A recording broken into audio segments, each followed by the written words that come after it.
அனைவருக்கும் வணக்கம். கடந்த ஒரு வாரமா சமூக வலைதளங்கள்ல வைரலா போயிட்டு இருக்கு.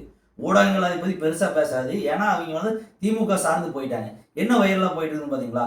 கள்ளழகர்கள் தான் வைகை ஆற்றில் இறங்குவார். ஆனா ஸ்டாலினோட மனுக்கள் அனைத்தும் வைகை ஆற்றில் கிடக்குது.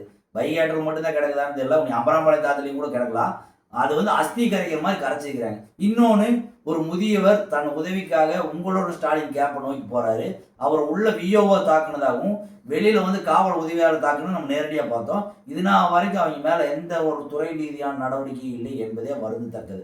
இந்த உங்களோட ஸ்டாலின் கேம்ப் மாதிரி உங்கள் தொகுதி ஸ்டாலின் ஒரு பொட்டி வச்சாருல்ல, அந்த பொட்டியில் மனுக்கள் எல்லாம் போடுங்க. அந்த மனுக்கள்லாம் நான் சீல் வச்சு எடுத்துட்டு போய் அண்ணா அறிவாலயத்தில் வச்சிடறேன். ஆட்சி அமைந்தோடனே என்னோட முதலமைச்சர் ரூமுக்கே நீங்க கார்டை கொடுத்து கேட்கலாம் அப்படின்னாரு. இந்த கார்டை கொண்டு தான் முதலமைச்சர் அன்னைக்கு இப்போ தொடரக்கே விடுறதில்ல, பேரிகார்டு போடுறாங்க, அது வேற விஷயம். அந்த மாதிரி சொன்னார். ஆனால் அதை நிறைவேற்றி இருந்தாலே நீங்கள் உங்களோட ஸ்டாலின் கேம்ப் நடத்த வேண்டியதில்லை, உங்களோட உதயநிதி ஸ்டாலின் கேம்பும் நடத்த வேண்டியதில்லை, இன்பநிதி கேம்பும் நடத்த வேண்டியதில்லை, எந்த கேம்பும் நடத்த வேண்டியதில்லை.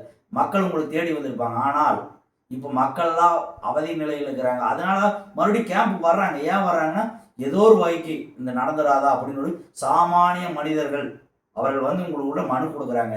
அந்த மனு எங்கிருந்து வருது? அதுக்கு முன்னாடியே தாலுக்கா ஆஃபீஸில், வட்டார வளர்ச்சி அலுவலகத்தில், வேளாண் துறை அலுவலகத்தில், தோட்டக்கலை அலுவலகத்தில், இந்த மாதிரி கால்நடை மருத்துவமனையில் இருக்கிற மனுக்களை உங்களோட ஸ்டாலின் கேம்பில் கொடுங்கன்னு சொல்கிறாங்க. சரி, அவங்களும் அங்கே கொடுத்தா நடந்துருமானு வேகமாக வாங்கிட்டு வந்து இங்கே கொடுத்தா, அங்கே 8 மணிக்கு கொடுத்த அதே ஆஃபீஸர் இங்கே உட்காந்துக்கிறாரு. அவர் கூட கொடுத்த எப்படி நடக்குது? அவர் தான் பெண்டிங் போட்டு வச்சதே. இந்த மாதிரி நடக்குது. இந்த மாதிரி நீங்கள் மோசமான ஆட்சி நடத்திக்கிட்டு இந்த உங்களோட ஸ்டாலின் கேம்ப்னு சொல்லிட்டு எல்லா ஊருக்கு விஓ ஆஃபீஸில் முன்னாடி பஞ்சாயத்து ஆஃபீஸில் ஒரு ஃப்ளக்ஸ் வைக்கிறீங்க. இத்தனாம் தேதி நடக்குது, இந்த மண்டபத்தில் நடக்குது. அதே மாதிரி இந்த மண்டபத்தில் நடந்தது, இத்தனை பேர் பயனடைஞ்சுக்கிறாங்க, இந்த திட்டத்தில் பயனடைஞ்சுக்கிறாங்க அப்படின்னு சொல்லி போட்டு நீங்கள் வைங்க. இவர் பெயர், இவர் கணவர் பெயர் இது, இவர் பெயர், இவர் தகப்பனார் பெயர் இது, இந்த திட்டத்தில் பயனடைஞ்சுக்கிறாங்க, ஒரு ஃப்ளக்ஸ் வச்சுருங்க. அது ஒன்றும் தப்பு இல்லை. நீங்கள் எத்தனை பேருக்கு நிறைவேற்றி வெள்ளை அறிக்கையெல்லாம் ஒரு ஃப்ளக்ஸில் முடிச்சிடலாம் ஒவ்வொரு ஊருக்கும். இந்த மாதிரி மோசமான ஆட்சி நடத்தாதீங்க. முதியவர்களாக வரும்போது மரியாதை குறைச்சலாம் நடத்தாதீங்க. அதெல்லாம் அதிகார துஷ்பிரயோகத்தால் மட்டுமே நடக்கிறது.